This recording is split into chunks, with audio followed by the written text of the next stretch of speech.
할렐루야. 우리 옆 사람하고 인사 한번 합시다. 사랑합니다. 축복합니다. 사랑합니다. 축복합니다. 오늘은 사도행전 66강인데요. 아그리빠 왕 앞에서 이런 제목의 말씀입니다. 바울은 아그리빠 왕 앞에서 세 번째 재판을 받게 되었어요. 가이사랴 감옥에 2년 동안 갇혀 있었는데 먼저는 벨리스 총독에게 재판을 받았고요. 그 다음에 바울이 2년 동안 가이사랴 감옥에 갇혀 있는 동안에 로마의 총독이 바뀌었습니다. 벨릭스에서 베스도 총독으로 바뀌었어요. 그래서 베스도 총독 앞에서 우리가 지난주에 재판받는 바울의 모습을 보았습니다. 그리고 베스도 총독에게 바울이 가이사에게 상소하노라 이렇게 이야기했기 때문에 사실은 베스도 아그리빠 왕 앞에서는 재판을 받을 필요가 없었습니다. 그런데 베스도가 바울을 어떤 제목으로 로마로 후송해서 황제에게 글을 써서 보내야 될지 몰라가지고 아그리빠 왕에게 한번 바울을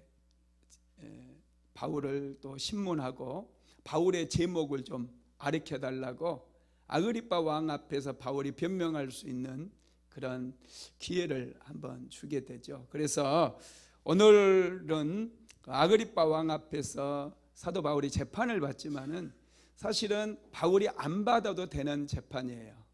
그런데 바울이 아그리빠 왕 앞에서 자신을 변명하고 또 아그리빠 왕 앞에서 왜 자신이 지금 유대인들에게 소송을 당했는지에 대해서 설명을 하잖아요. 그 이유는 딱 한 가지인 것 같아요. 제가 성경을 계속 묵상해 보니 딱 한 가지입니다. 베스도 총독과 또 아그리빠 왕 그리고 버니게 그곳에 또 많은 고위공직자들이 함께 배석을 했잖아요. 그 사람들에게 복음을 전하기 위함이었어요. 바울은 어떤 상황 속에서도 복음 전하는 일에는 멈추지 않습니다. 두려워하지도 않습니다. 바울은 아그리빠 왕 앞에서 자신을 변호하게 된 것을 굉장히 기쁘게 생각한다고 그렇게 얘기하면서 변론을 시작하는데요. 먼저 사도행전 26장 1절 한번 같이 읽어볼까요? 아그리빠가 바울에게 이르되 너를 위하여 말하기를 내게 허락하노라 하니 이에 바울이 손을 들어 변명하되 아그리빠는 여러분 왕이에요. 왕. 헤롯 아그리빠 2세라고 제가 말씀드렸죠. 아그리빠 왕은 엄청난 권세를 가지고 있어요. 2000년 전에 왕은 여러분 무소불위의 그런 권력을 가진 사람입니다. 물론 로마의 총독이 있었는데 이 로마의 총독은 유대 지역을 다스렸고 가이사랴와 예루살렘 이 지역을 다스렸고 이 갈릴리 지역의 분봉왕은 헤롯 아그리빠 2세였어요. 그 지역은 로마 총독도 어떻게 간섭을 못합니다. 막강한 권력을 가진 사람이라고 할 수가 있죠. 그런 아그리빠가 베스도 때문에 사실은 베스도가 새로 부임해 와가지고 가이사랴에 베스도 총독이 로마 총독이기 때문에 인사하러 인사차 온 거예요. 그러다가 이제 바울의 소송에 대한 부탁을 받고 지금 바울의 변명을 듣겠다 이렇게 얘기해 준 겁니다. 그래서 바울도 그것을 너무나 잘 알아요. 그래서 바울이 이렇게 얘기하는데 2절에서 3절 한번 같이 읽어봅시다. 아그리빠 왕이여 유대인이 고발하는 모든 일을 오늘 당신 앞에서 변명하게 된 것을 다행히 여기나이다. 특히 당신이 유대인의 모든 풍속과 문제를 아심이니이다. 그러므로 내 말을 너그러이 들으시기를 바라나이다. 아멘. 바울은 아그리빠 왕은 헤롯 아그리파 2세라고 그랬죠. 이번에 유대인들, 특별히 갈릴리 지역을 다스리는 그런 왕이었기 때문에 무엇보다도 유대인들의 풍속에 대해서 잘 아는 것, 이것을 얘기를 합니다. 유대인들의 율법이라든지 전통에 대해서 아그리파 왕은 유대인을 다스리는 왕이기 때문에 잘 알 수밖에 없죠. 그래서 이 아그리파 왕 앞에서 자기 이 변명을 하게 된 것을 아주 다연스럽게 여긴다 그랬어요. 모든 풍속을 알고 율법을 아는 왕이기 때문에 그렇다는 거예요. 그러면서요, 그러므로 내 말을 너그러이 들으시기를 바라나이다 그래. 내 말을 너그럽게 마음을 열고 들어주세요, 이런 얘기입니다. 바울이 지금부터 하려고 하는 얘기가 뭐겠어요? 복음을 전하겠다는 거예요. 바울은 사실은 아그리파 왕 앞에 변명할, 또 재판을 받을 만한 그런 어떤 이제 건덕지도 없어요. 로마의 가이사에게 항소를 했기 때문에 그냥 내가 말하기 싫다고 하면, 아그리파 왕 보기 싫다고 해도 그건 죄가 안 돼요. 그냥 변명 안 하고 싶으면 안 해도 되는 그런 상황입니다. 그런데 바울이 아그리파 왕에게 자신의 말을 너그럽게 들어달라, 끝까지 들어달라, 이렇게 요청을 하고 있어요. 왜냐하면 이제부터 바울이 복음을 전하겠다는 거, 예수 그리스도에 대해서 전하겠다, 그런 얘기인 것입니다. 그러면서 먼저 자기 간증을 하게 되죠. 자신의 과거를 짧게 요약을 해서 얘기를 합니다. 그게 4절에서 5절에 나와 있는데요, 같이 읽어봅시다. 내가 처음부터 내 민족과 더불어 예루살렘에서 젊었을 때 생활한 상황을 유대인이 다 아는 바라. 일찍부터 나를 알았으니 그를 증언하려 하면 내가 우리 종교의 가장 엄한 팔을 따라 바리새인의 생활을 하였다고 할 것이다. 아멘. 예수님을 만나기 전에 젊었을 때 바울은 유대인들이 따르는 그 율법대로 살았다는 거예요. 율법의 열심을 가지고 살았다는 거예요. 특별히 바울은 여러분 히브리인 중에 히브리인이요, 바리새인 중에 바리새인이라고 본인이 얘기하잖아요. 그리고 가말리엘이라고 하는 사람의 제자로 엄격한 훈련을 받으면서 이분이 바리새인이 되었습니다. 당시에 이 유대인들 중에 특별히 바리새파 중에서도요, 이 학파가 있었어요. 바리새파도 두 개의 부류로 나누어졌었는데, 유대 땅에 거주했던 유대인들은 삼마이 학파라고 좀 더 엄격한 율법을 지키면서 그들은 살았어요. 이 사람들은 이 삼마이 학파고요. 또 힐렐 학파가 있었는데, 힐렐 학파는 유대 지역이 아니라 디아스포라 같은데 헬라 지역에서 흩어져 살던 유대인들이 그들의 율법을 지키면서 또 살았던 그런 사람들은 힐렐 학파를 조직해서 그들이 신앙생활을 했거든요. 근데 바울은 이 힐렐 학파의 최고의 랍비였던 가말리엘이라고 하는 사람 밑에서 배웠어요. 힐렐 학파는 좀 그래도 사람들에 대해서 용납이 되어지고 율법을 적용하는 데 있어서 굉장히 좀 넓게 광범위하게 적용을 해줍니다. 예외적인 그런 상황도 인정을 해줬어요. 그런데 바울은 가말리엘이라고 하는 사람 밑에서 배웠기 때문에 율법에 대해서 좀 더 너그럽게 적용할 수 있어야 되는데, 사도 바울은 그렇게 힐렐 학파가 가르치는 그런 율법대로 산 게 아니라 삼마이 학파, 아주 엄하게 율법을 적용했던, 또 해석하고 적용했던 이 삼마이 학파의 그런 훈련을 그 삶을 그가 따랐다라는 거예요. 그러니까 바울이 정말 대단한 열정을 가진 유대인이었음을 우리는 알 수가 있는 것이죠. 이런 사실을 바울이 힐렐 학파였음에도 불구하고 삼마이 학파처럼 엄격하게 율법을 적용하고 지키고 살아왔다라는 것을 유대인들이 잘 알고 있다는 거예요. 그러면서 유대인들이 바울에 대해서 젊었을 때 바울이 그렇게 율법에 열심을 가진 사람이었는데, 지금 이 사람들이 자신을 고수하는 것은 자신 안에 있는 한 가지 소망 때문이라고 얘기하는데, 그게 6절에서 7절에 나와 있어요. 한번 천천히 읽어볼까요?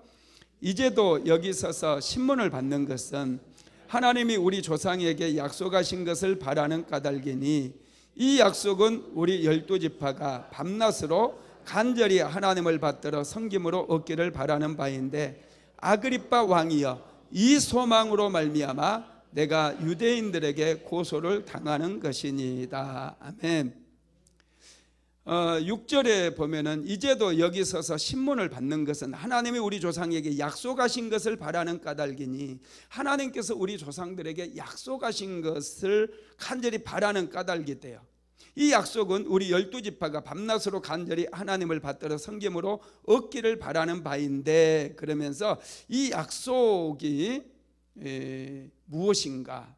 여러분, 이 약속이 메시아 대망 사상을 얘기합니다. 하나님께서 이스라엘 백성들에게 메시아를 보내주시겠다, 계속해서 선지자들을 통해서 예언을 했잖아요. 이것은 메시아 대망 사상과 관련이 있다는 거예요. 그러면서 바울이 그 7절 마지막 부분에서 아그리빠 왕이여, 이 소망으로, 이 소망이 바로 메시아 대망 사상을 얘기해요. 이 소망으로 말미암아 내가 유대인에게 고소를 당하는 것이니이다, 이렇게 얘기하고 있어요. 유대인들은 그들이 메시아를 기다렸습니다. 수많은 고난과 역경을 이겨가면서 하나님께서 그들에게 메시아를 보내주실 것을 그들은 간절히 소망하며 기다렸어요. 그런데 나사렛 예수가 메시아라고 바울이 전하는 거예요. 구약에서 조상들에게 예언했던 그 메시아, 그들이 그토록 고대했던 메시아가 그들이 십자가에 못 박아 죽였던 예수라는 거예요.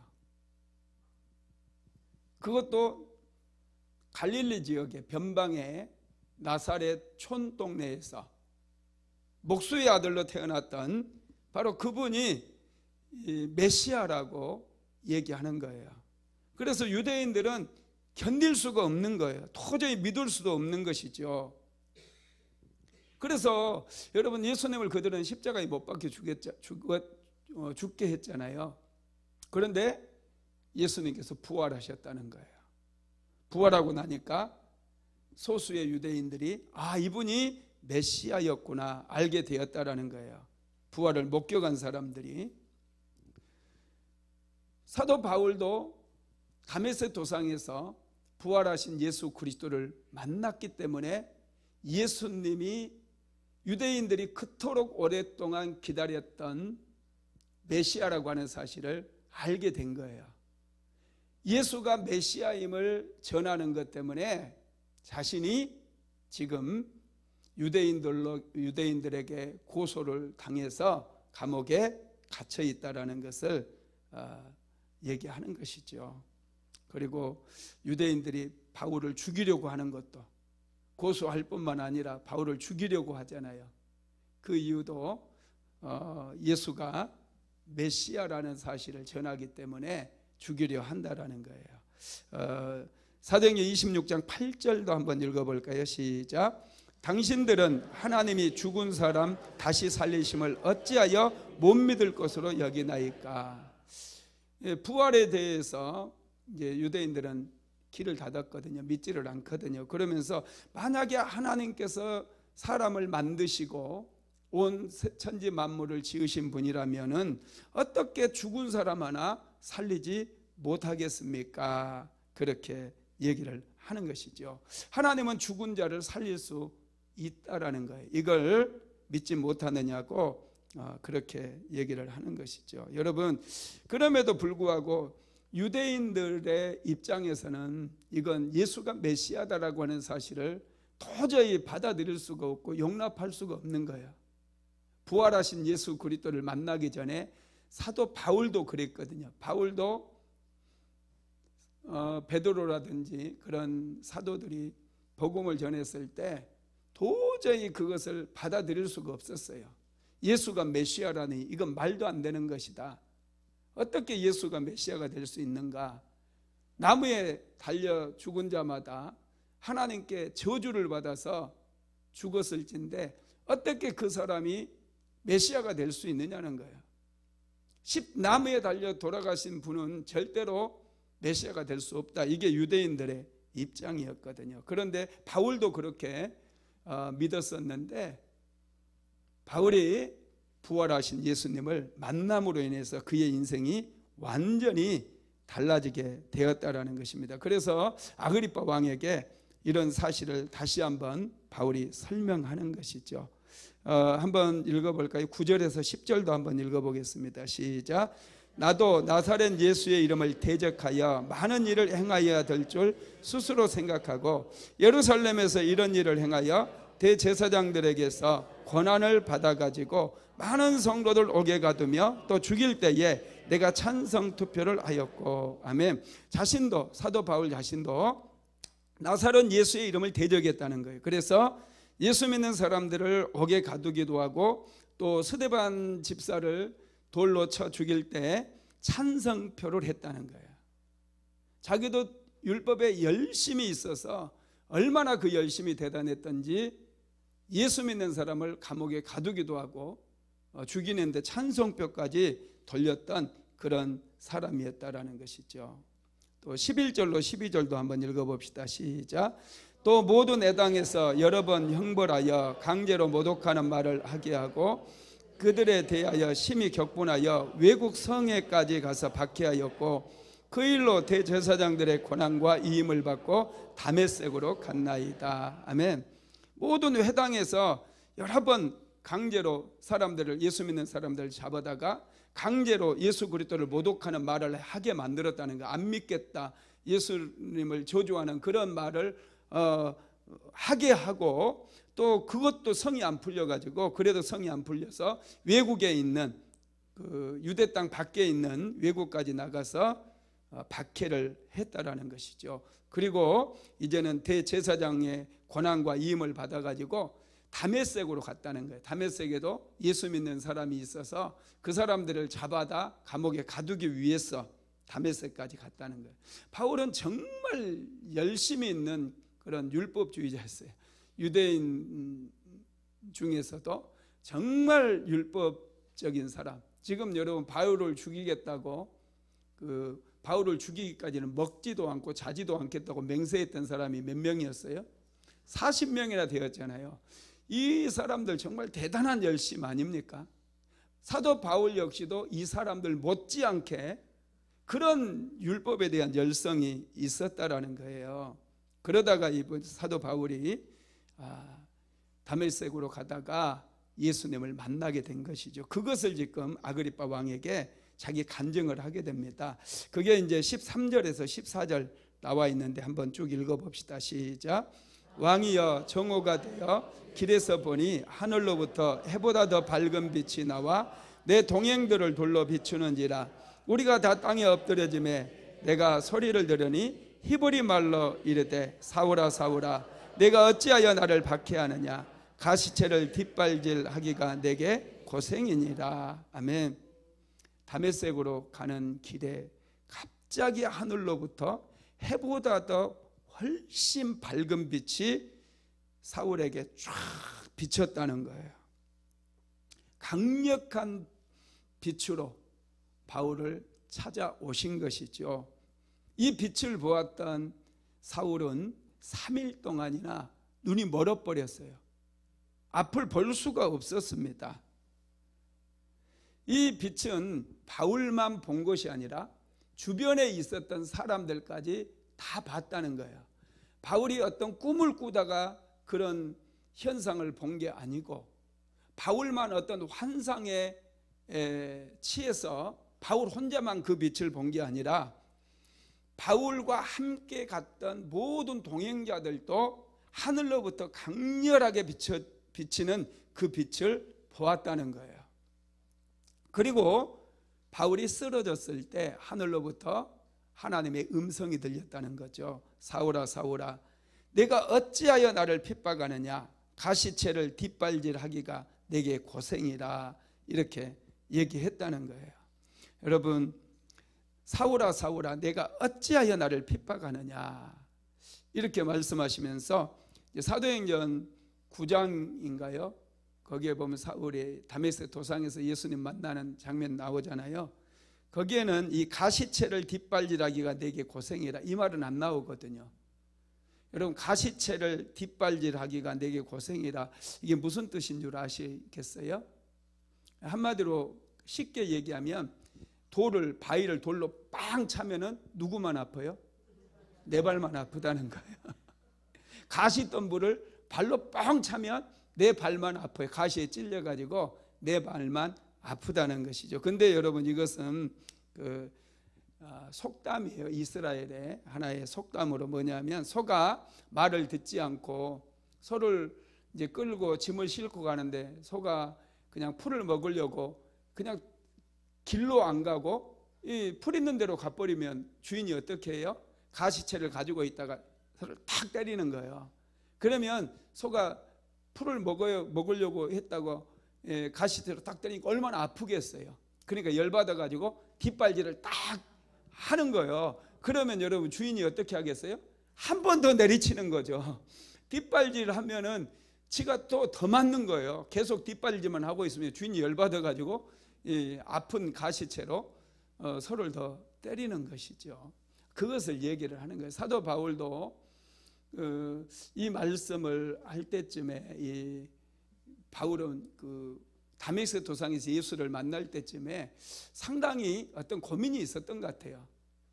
예수 믿는 사람을 잡아다가 감옥에 가두고 또 사람을 스데반 집사 같은 경우 순교를 당하잖아요. 유대인들에게 맞아가지고 이런 과정을 사울이 하나하나 관철하는 과정 속에서 예수 그리스도를 위해서 죽기까지 그들이 변치 않는 그리고 그들에게 저항하거나 그들을 분노의 눈으로 바라보지 않고 고난을 당하는 그리스도인들을 보면서 바울이 엄청 어떻게 보면 마음이 흔들렸었다라는 걸 알 수 있어요. 그럼에도 불구하고 바울은 더 오기가 나가지고 더 그리스도인들을 감옥에 가두기 위해서 더 애를 썼는데 그것이 오히려 자기를 더 아프게 했다라는 그런 말일 수도 있다라는 거예요. 여러분 그렇습니다. 바울은 어쩌면은 그 다메섹 도상에서 예수님을 만나기 전에 그리스도인들을 핍박하는 과정 속에서 정말 예수님이라고 하는 분이 메시아일까 이런 의문을 많이 가졌을 수 있겠다라는 거예요.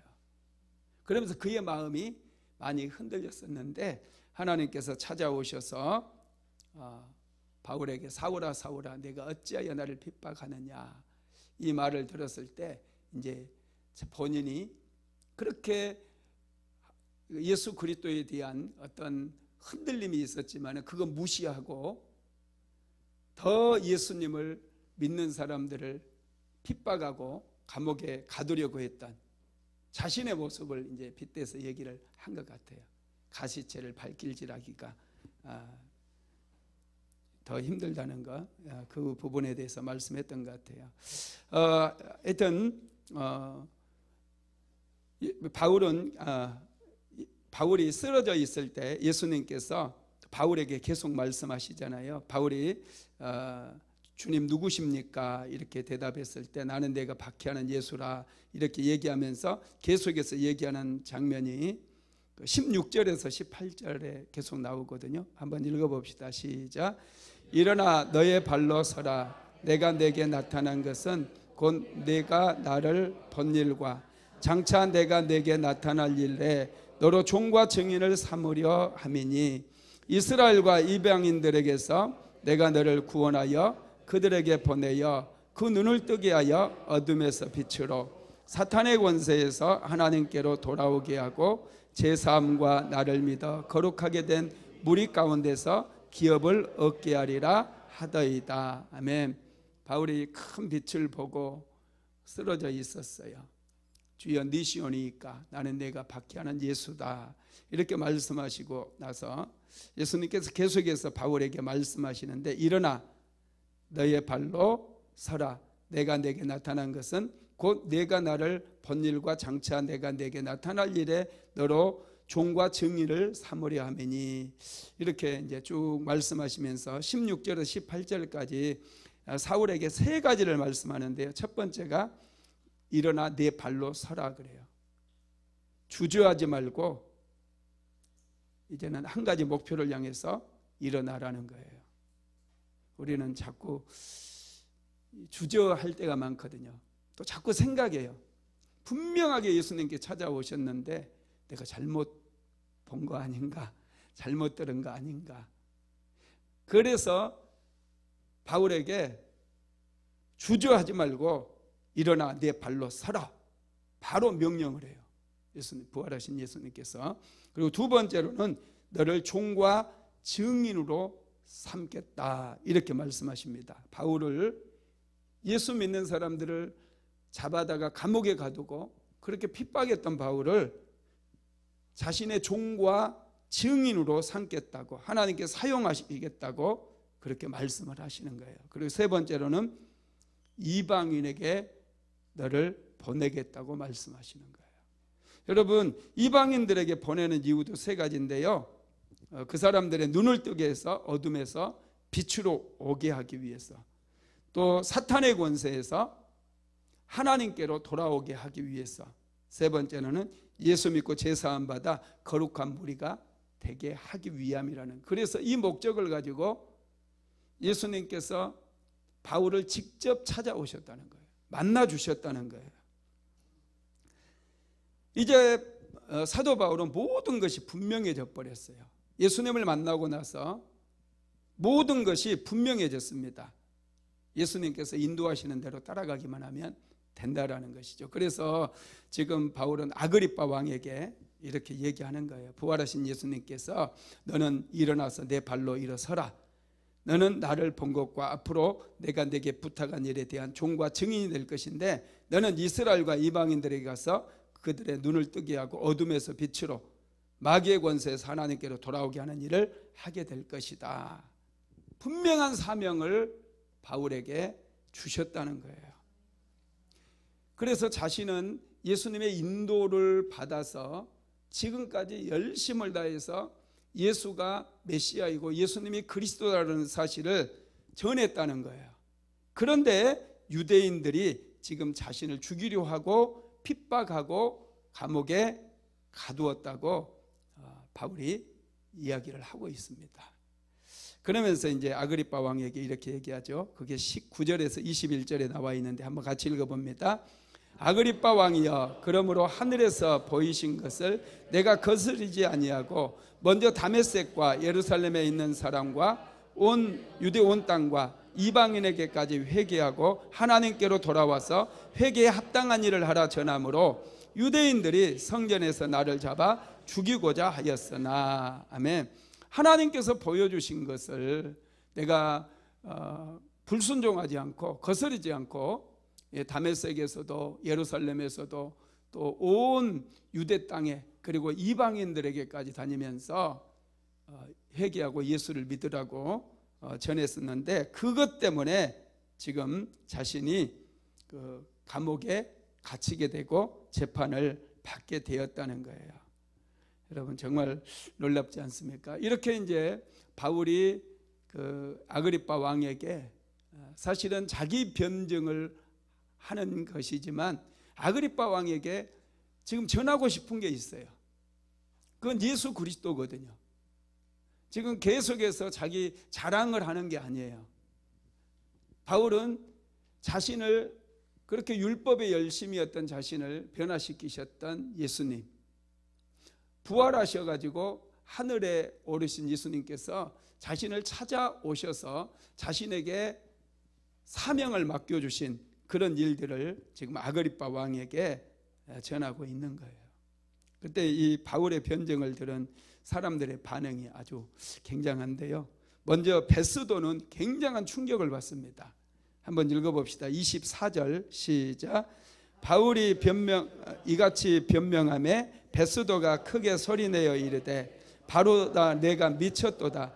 내 많은 학문이 너를 미치게 한다 하니. 아멘. 베스도는 바울이 전하는 복음을 듣고 굉장히 마음이 흔들린 것 같아요.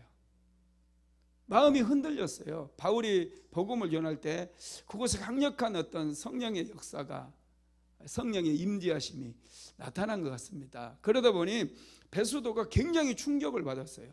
흔들렸다는 거예요. 그의 마음이 흔들렸어요. 이방인임에도 불구하고, 로마의 총독임에도 불구하고 그의 마음이 흔들렸어요. 그래서 베스도가 소리내가지고 바울아 내가 미쳤도다. 내 많은 학문이 너를 미치게 한다. 이렇게 얘기를 하는 거예요. 바울은 여러분 무식한 사람이 아니잖아요. 율법에 정통한 학자예요. 이 바울이 거짓말할 리도 없어요. 지어낸 이야기도 아니에요. 바울이 부활하신 예수님을 만났다는 거예요.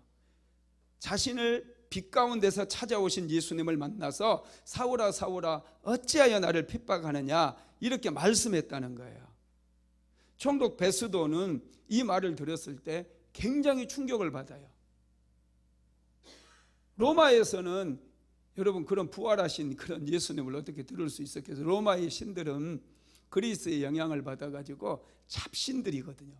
술에 취하기도 하고 아주 성적으로 문란하고 사람보다도 못한 신들의 이야기가 당시에 로마 사회에 두루 퍼져 있었어요. 그런데 이 부활하신 예수 그리스도에 대한 이런 간증을 들었을 때, 그래서 한 사람의 인생을 송두리째 변화시켜 버렸던 그 예수 그리스도에 대한 말씀을 들었을 때 베스도는 마음이 엄청나게 흔들린 거죠. 그래서 그가 할 수 있었던 말은 바울아 내가 미쳤다. 너의 그 많은 학문이 너를 미치게 했다. 이런 말이었어요. 그리고 여러분 바울이 이제 그 얘기를 듣고 나서 총독 베스도에게 한마디 하거든요. 이렇게 얘기하는데 사도행전 26장 25절로 26절에 나와 있어요. 같이 한번 읽어볼까요? 바울이 이르되 베스도 각하여 내가 미친 것이 아니요 참되고 온전한 말을 하나이다. 왕께서는 이 일을 아시기로 내가 왕께 담대히 말하노니 이 일에 하나라도 아시지 못함이 없는 줄을 믿나이다. 이 일은 한쪽 구석에서 행한 것이 아니니이다. 아멘. 먼저 베스도에게 베스도 각하여 내가 미친 것이 아니요 참되고 온전한 말로, 지금 온전한 정신으로 내가 이 말을 당신에게 전하고 있다라는 거예요. 그리고 이제 아그리빠 왕에게도 얘기하잖아요. 왕께서는 이 일을 아시지 않습니까? 예수님에 대해서 왕도 듣지 않았습니까? 내가 왕께 담대히 말합니다. 이 일이 하나라도 아시지 못함이 없는 줄로 아나이다. 이 일은 한쪽 구석에서 행한 것이 아니라 예루살렘에서 이루어졌던 일이라는 거예요. 가장 중심지인 예루살렘에서 예수 그리스도께 십자가에 못 박혀 죽으시고 부활하신 이 사건이 이 가장 중심지에서 일어난 사건이었다고 그 아그리빠 왕에게 그렇게 얘기합니다. 그러면서 아그리빠 왕에게 이렇게 얘기하죠. 27절 한번 읽어봅시다. 시작. 아그리빠 왕이여 선지자를 믿으시나이까? 믿으시는 줄 아나이다. 아멘. 아그리빠 왕에게도 도전하는 거예요. 당신 선지자 믿지 않습니까? 선지자 얘기하니까 아그리빠 왕은 얼마나 참 마음이 뜨끔했겠어요. 지금 아그리빠랑 같이 동석해 있는 그 여자가 누구였어요? 버니게라고 그랬잖아요. 이 버니게는 헤롯 아그리빠 1세의 딸이에요. 두루실라와 버니게, 그 다음에 헤롯 빌립 이렇게 딸인데, 이 지금 아그리빠는 헤롯 아그리빠 1세의 아들이거든요. 아그리빠 2세이니까. 그런데 지금 두 사람이 친형제 관계예요. 친형제, 친남매입니다. 그런데 이 두 사람이 불륜 관계에 있었던 거예요. 세례 요한이 여러분 그 헤롯 왕에게 그 회개하라고 외치잖아요. 그 헤롯 왕도 그렇게 불륜을 많이 저질렀기 때문에 그걸 어쩌면 생각했는지도 몰라요. 그래서 아그리빠 왕도 굉장히 당황을 합니다. 바울의 말을 들었을 때. 그래서 바울의 그 변증을 들은 두 번째 반응은요, 아그리빠 왕이 굉장히 당황을 해요. 그래서 바울에게 이렇게 얘기합니다. 28절 한번 읽어봅시다. 시작. 아그리빠가 바울에게 이르되 내가 적은 말로 나를 권하여 그리스도인이 되게 하려 하는도다. 이 베스도도 굉장히 많이 흔들렸지만 이 아그리빠 왕 역시도 굉장히 당황하고 마음이 흔들리는 게 느껴져요. 네가 적은 말로 나를 그리스도인이 되게 하려 하는도다. 이 말이 여러분 그 마음이 많이 흔들렸다는 얘기 아닙니까? 바울의 메시지는 굉장히 부드러운 것 같은데 아주 강렬했어요. 그래서 베스도의 마음을 흔들어 놨고 아그리빠의 마음도 아주 크게 흔들어 놨습니다. 어쩌면은 하나님께서 베스도에게도 또 아그리빠 왕에게도 은혜를 주신 것 같아요. 그들이 예수 믿을 수 있는 기회가 지금이잖아요. 그러면 아그리빠 2세도 지금 자기가 불륜 관계에 있기 때문에, 자기 친동생과 불륜 관계에 있기 때문에 자기의 죄를 생각하고 회개해야 되거든요. 중심으로 회개하고, 당신이 만난 그 부활하신 예수 그리스도에 대해서 나에게 좀 자세히 말씀해 주시오. 그래서 예수님을 알고 예수님 앞에 자복하고 회개하고 예수를 믿게 되면 구원을 얻을 거예요. 그런데 이 아그리빠 왕도 그렇고 베스도도 그렇고 예수 믿을 수 있는 기회가 있었는데 믿지를 않았어요. 어쩌면 그들의 신분 때문에 그랬는지도 모르겠어요. 바울은 2년 동안이나 감옥에 갇혀 있었기 때문에 얼마나 초라한 모습이었겠습니까? 이분들은 소중한 기회를 붙잡지 못했어요. 일단 어떤 사람이라 할지라도요, 세상에서 아무리 큰 권세를 가지고 있는 사람이라 할지라도 예수 믿지 않으면은 여러분 구원받을 사람이 아무도 없습니다. 다 망하는 거예요. 멸망의 길로 간다라는 거 믿으시기 바랍니다. 말씀을 마무리하겠습니다. 바울은 어디서든지 누구를 만나든지 담대하게 복음을 전했습니다. 바울은 자신이 전하는 복음을 듣고 흔들리고 있는 베스도와 아그리빠 왕에게 계속해서 이렇게 얘기합니다. 29절 읽어봅시다. 바울이 이르되 말이 적으나 많으나 당신뿐만 아니라 오늘 내 말을 듣는 모든 사람도 다 이렇게 결박된 것 외에는 나와 같이 되기를 하나님께 원하나이다. 아멘. 여러분 바울의 마음이 느껴지십니까? 자신이 결박된 것 외에는 모든 사람이 다 자기처럼 예수 믿고 구원받기를 원한다라는 거예요. 바울은 여러분 영혼을 정말로 뜨겁게 사랑했습니다. 그래서 왕 앞에서도 두려워하잖아요. 총독 앞에서도 두려워하잖아요. 이 두 사람을 놓고 바울은 담대하게 복음을 전했습니다. 자기 간증을 통해서 복음을 전하고 예수 그리스도가 메시아라고 하는 사실을 전했다라는 것이죠. 아그리빠 왕도 베스도도 마음이 심히 흔들렸어요. 이분들이 예수를 믿었더라면 좋겠지만 믿지는 않았습니다. 믿지는 않고 이분들이 이제 바울의 진심을 느껴요. 진심을 알게 되면서 마지막으로 그들이 결론을 내리는 게 있어요. 그게 오늘 본문 30절에서 32절까지 결론이 나오는데 결론 읽도록 하겠습니다. 시작. 왕과 총독과 번이게와 그 함께 앉은 사람들이 다 일어나서 물러가 서로 말하되 이 사람은 사형이나 결박당할 만한 행위가 없다 하더라. 이에 아그리빠가 베스도에게 이르되 이 사람이 만일 가이사에게 상소하지 아니하였더라면 석방될 수 있을 뻔하였다 하니라. 아멘. 아그리빠가 다 들었어요. 아그리빠 왕이 바울이 전하는 그 변증하는 자기 변증도 들었고 복음도 들었어요. 그리고 최종적으로 베스도에게 결론을 내려주기를 뭐라고 하냐면 이 사람이 만약에 가이사에게 상소하지 않았더라면 석방될 수 있을 뻔하니라. 그렇게 얘기해요. 죄가 있다 없다? 죄가 없다는 거예요. 아그리빠도 굉장히 충격을 받았어요. 베스도도 바울이 전하는 복음에 굉장히 충격을 받았습니다. 근데 충격받았다고 여러분 중요한 게 아니에요. 마음이 흔들렸다고 해서 구원이 오는 게 아니에요. 예수님을 믿어야 돼요. 그게 겸손이에요. 우리는 예수님을 겸손하게 믿어야 돼요. 그래야 우리가 구원을 얻을 수가 있는 것입니다. 바울은 무죄 판결을 받았어요. 그러나 바울은 이미 가이사에게 항소를 했기 때문에 로마로 가야 됩니다. 이것은 여러분 하나님께서 계획하신 거예요. 바울을 로마로 보내서 로마에도 복음을 전하게 하려는 하나님의 계획입니다. 바울이 배 타고 가려면 뱃삭도 많이 들어요. 강도를 만날 수도 있어요. 그런데 군인들이 바울을 호위하고 바울을 잘 보호하면서 로마를 향해서 가게 된다는 것이죠. 그래서 이제 사도행전 27장에는 로마로 가는 그런 바울의 모습이 기록되어 있습니다. 다음 주에 그 부분 또 우리가 묵상하도록 하겠습니다. 고마우신 하나님, 은혜와 사랑을 감사드립니다.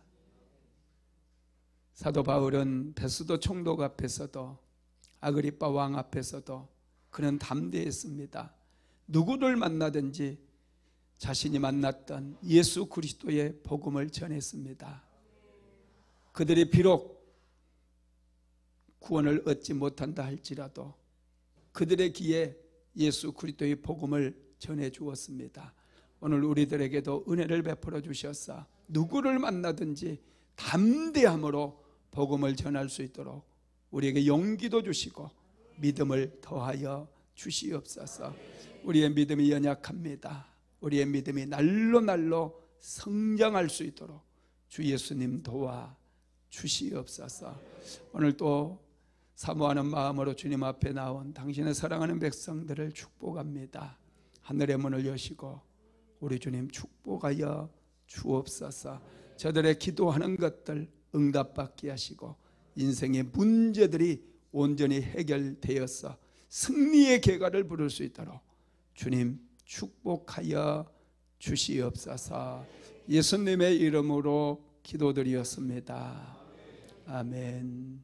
지금은 우리 주 예수 그리스도의 무한하신 은혜와 아버지 하나님의 흑진하신 사랑하심과 보혜사 성령 하나님의 감동 감화 충만케 하시는 역사가 바울처럼 담대하게 예수 그리스도의 복음을 전하기를 간절히 소망하는 하나님의 모든 권속들이에 사랑하는 순복음 안디옥교회 모든 성도들 머리머리 위에 이제로부터 영원토록 함께 있을지어다.